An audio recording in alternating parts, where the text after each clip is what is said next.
नमस्कार दोस्तों, स्वागत है एक बार फिर आपका आपके अपने यूट्यूब चैनल जेडी एजुकेशन में। दोस्तों आज के इस वीडियो में हम बात करेंगे बुंदेलखंड यूनिवर्सिटी के बीएड फर्स्ट ईयर के third compulsory paper physical education, health and yoga के बारे में।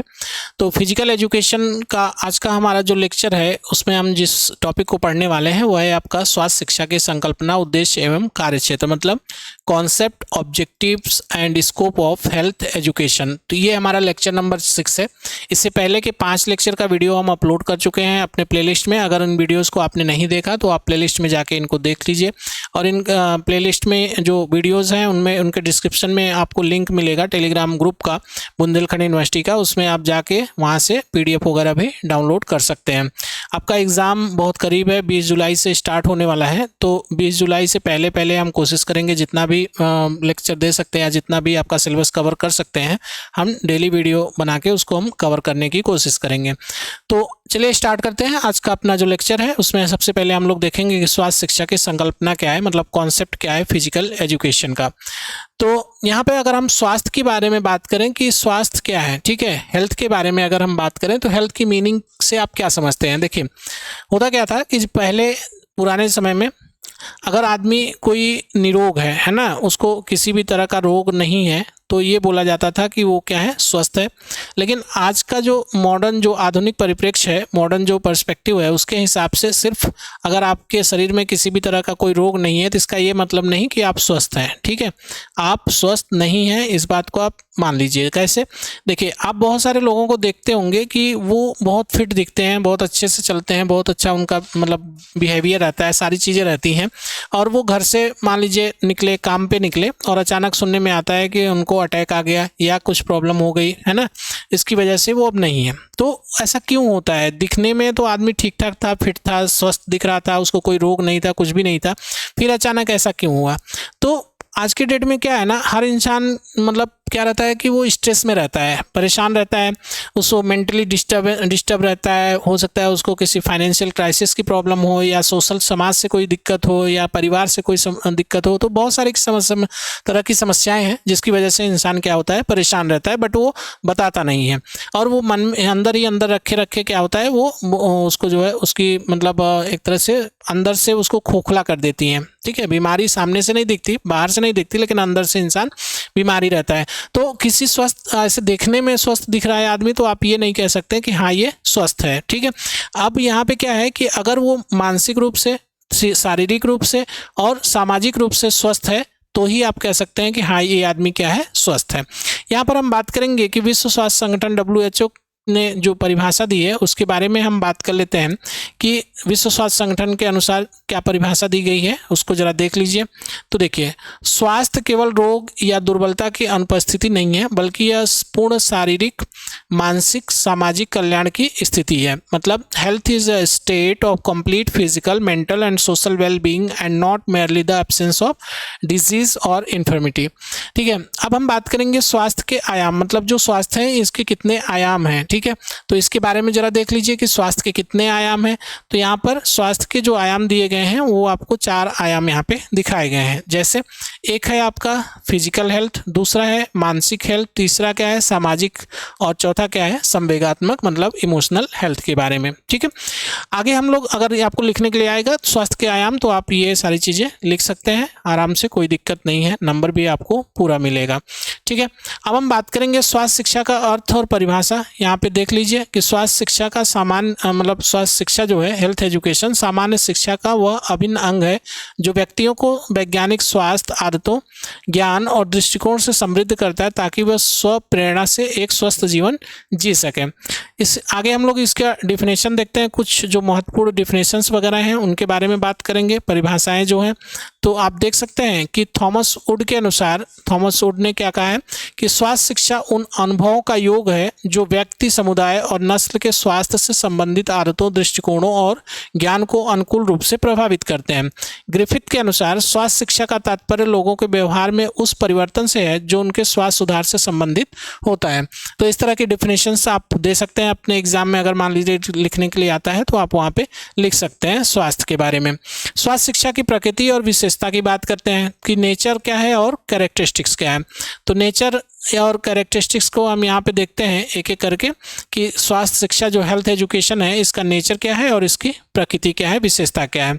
तो आप देख सकते हैं कि स्वास्थ्य शिक्षा जो होता है ये क्या होता है, व्यवहारिक एवं वैज्ञानिक होता है, दूसरा गतिशील होता है और तीसरा इंटरडिसिप्लिनरी होता है, मतलब अंतर विषयक होता है इसकी प्रकृति।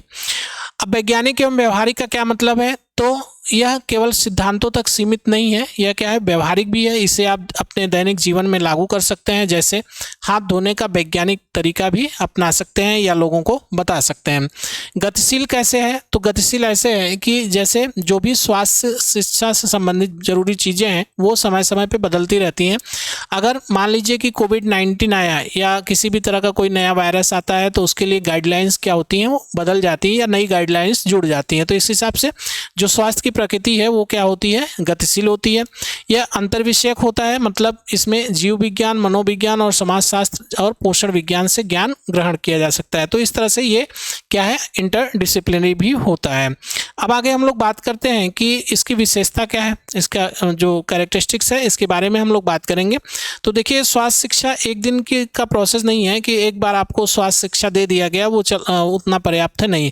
स्वास्थ्य शिक्षा जो है ये एक जीवन पर्यंत चलने वाली एक प्रक्रिया है, एक प्रोसेस है। यह व्यवहार परिवर्तित होती रहती है, मतलब बिहेवियर सेंटर्ड होती है, ना कि केवल सूचनात्मक होती है। यह सकारात्मक जीवन शैली के विकास पर बल भी देती है।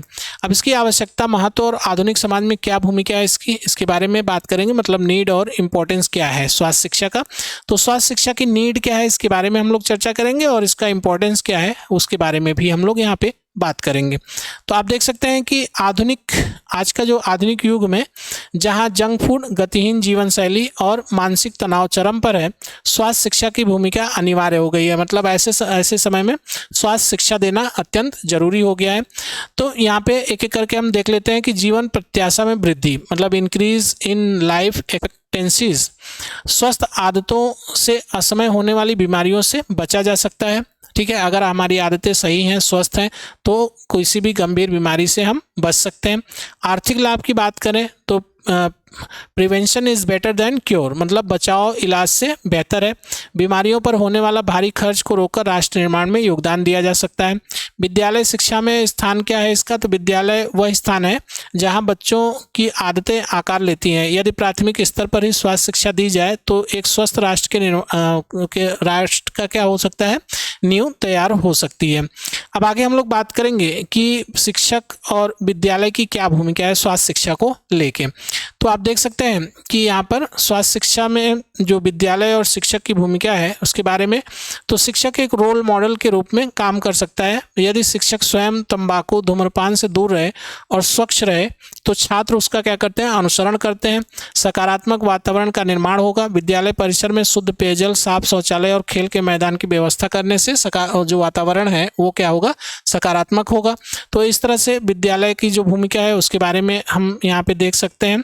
और नेक्स्ट अब आगे हम लोग बात करेंगे कि स्वास्थ्य शिक्षा का उद्देश्य क्या है। तो उद्देश्य के बारे में अगर हम बात करें कि ऑब्जेक्टिव्स ऑफ हेल्थ एजुकेशन, ठीक है, तो आप यहाँ पे देख सकते हैं कि स्वास्थ्य शिक्षा का मुख्य उद्देश्य जो है वो बालक का सर्वांगीण विकास करना या सर्वांगीण कल्याण करना है।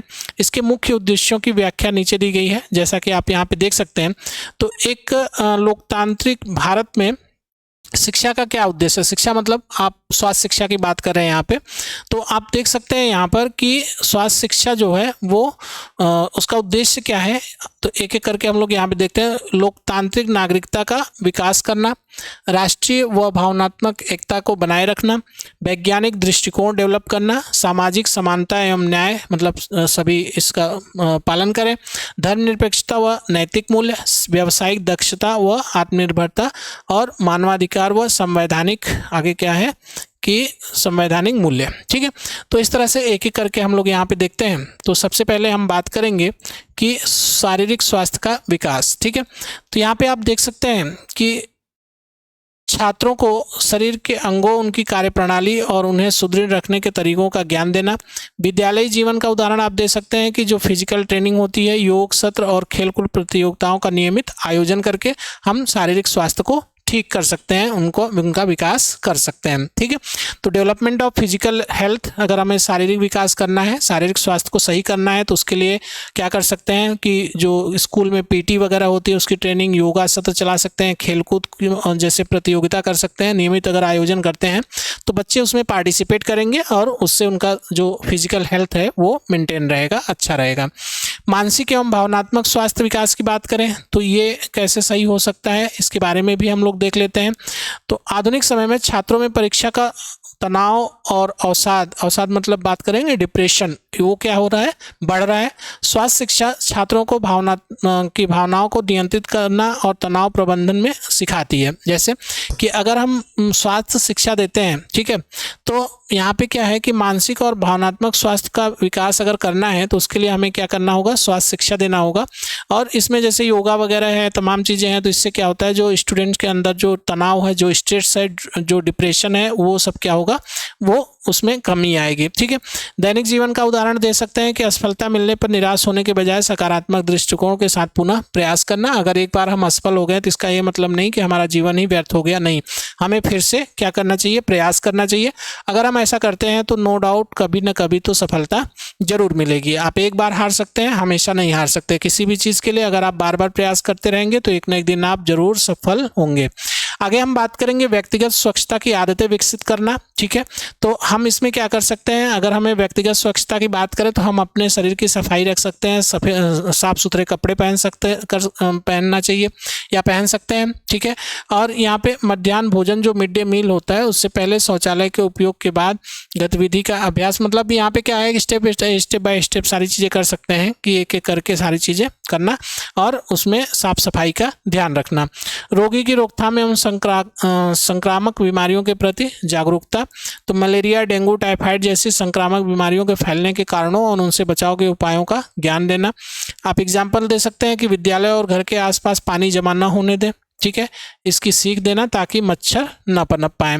इस तरह से आगे हम देख सकते हैं कि पोषण एवं संतुलित आहार का ज्ञान। ठीक है, अगर हमको पोषण युक्त जो मतलब आहार है या जो बैलेंस डाइट है उसके बारे में अगर हमें ज्ञान रहेगा तो हम उसको क्या करेंगे, उतना ही कंज्यूम करेंगे जितना वो हमारी बॉडी के लिए क्या हो, सफिशिएंट हो। ऐसा ना कि वो ज़्यादा खाने से वो उसका अलग ही साइड इफ़ेक्ट होने लगे।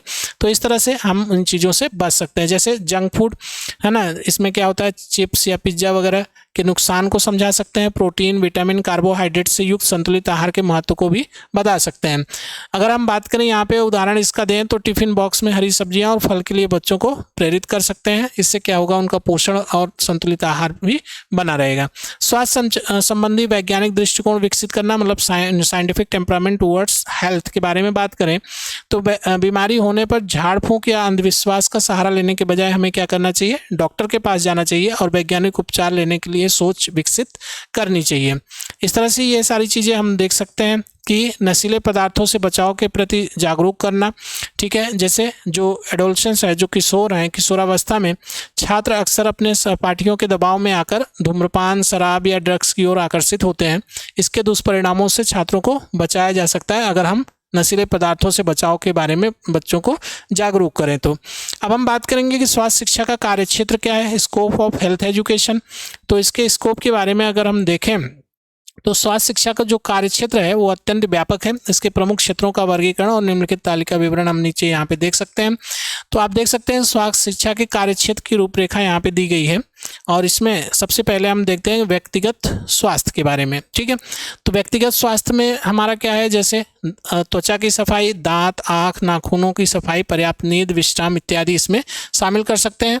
हम कैसे कर सकते हैं, जैसे मान लीजिए अगर हमें दांतों की सफाई करनी है तो दिन में प्रतिदिन मतलब दिन में लगभग मान चलिए 2 बार ब्रश करना और 7-8 घंटे की नींद ले सकते हैं। ये एग्जाम्पल आप देख सकते हैं। सामुदायिक स्वास्थ्य की बात करें तो समुदाय मतलब पूरा जो सोसाइटी है, ठीक है, उसमें अगर उसके स्वास्थ्य की बात करें तो आप जिस भी कॉलोनी, जिस भी सोसाइटी में रहते हैं वहाँ पर जो कचरा प्रबंधन है, शुद्ध पेयजल की आपूर्ति और जल भराव को कैसे रोक सकते हैं। ठीक है, तो इधर उधर कचरा ना फेंका जाए, जो पानी पीने का पानी आ रहा है वो क्या हो, शुद्ध हो, है ना, उसकी आपूर्ति सही ढंग से होनी चाहिए। तो ये सारी चीज़ें आप यहाँ पे पे देख सकते हैं। विद्यालय स्वास्थ्य कार्यक्रम, तो स्वास्थ्य परीक्षण, प्राथमिक चिकित्सा कक्ष, ये सारी चीज़ें क्या होनी चाहिए, विद्यालय में होती रहनी चाहिए। तो इस तरह से आप देख सकते हैं इसका जो क्षेत्र है। नेक्स्ट यहाँ पे आगे हम देख सकते हैं पोषण शिक्षा। ठीक है, तो पोषण शिक्षा अगर हम देते हैं तो उससे क्या होगा कि बच्चों में जो कुपोषण होता है उससे बचा जा सकता है। जैसे मिड डे मील जो चलता है उसकी गुणवत्ता अगर हम मेंटेन रखें और संतुलित मेन्यू बना के रखें तो उससे क्या होगा, बच्चों का जो पोषण है वो सही रहेगा। पर्यावरण स्वास्थ्य की बात करें तो यहाँ पर हम वायु, जल, ध्वनि प्रदूषण पर नियंत्रण कर और वृक्षारोपण इत्यादि करके पर्यावरण को स्वस्थ रख सकते हैं। प्राथमिक उपचार के बारे में बात करें तो आपातकाल में तुरंत राहत, जैसे CPR, पट्टी बांधना और बर्न ट्रीटमेंट इत्यादि लगाना। तो ये सारी चीज़ों की जानकारी होनी चाहिए हमें। अब मान लीजिए कि आप ग्राउंड में खेल रहे हैं, किसी को चोट लग गई, कुछ भी हो गया, तो उसको तुरंत बैंडेज लगाना या उसको जो है कोई थेरेपी देना, इस तरह की चीज़ें हमें पता होनी चाहिए। किशोर स्वास्थ्य शिक्षा, तो बच्चों को जो किशोर हैं उनको उनके स्वास्थ्य के लिए हम शिक्षित कर सकते हैं। जैसे सारे उनमें क्या होता है, जब किशोरावस्था आता है तो शरीर में बहुत सारे बदलाव होते हैं ना, तो उन बदलावों की वजह से बच्चा मतलब डिस्टर्ब ना हो तो उसको उसके बारे में मतलब शिक्षा दी जानी चाहिए। संवेगात्मक उथल पुथल और मार्गदर्शन, मतलब ये सारी चीज़ें क्या है कि जब शारीरिक परिवर्तन होता है तो उससे क्या होता है, दिमाग में बहुत सारी चीज़ें, बहुत सारे हलचल होते हैं, बहुत सारी चीज़ें दिमाग में आती रहती हैं, तो इन सब चीज़ों से बचा जा सकता है। नेक्स्ट हम यहाँ पे आगे बात करेंगे कि मुख्य जो इसके क्षेत्र हैं इनके बारे में।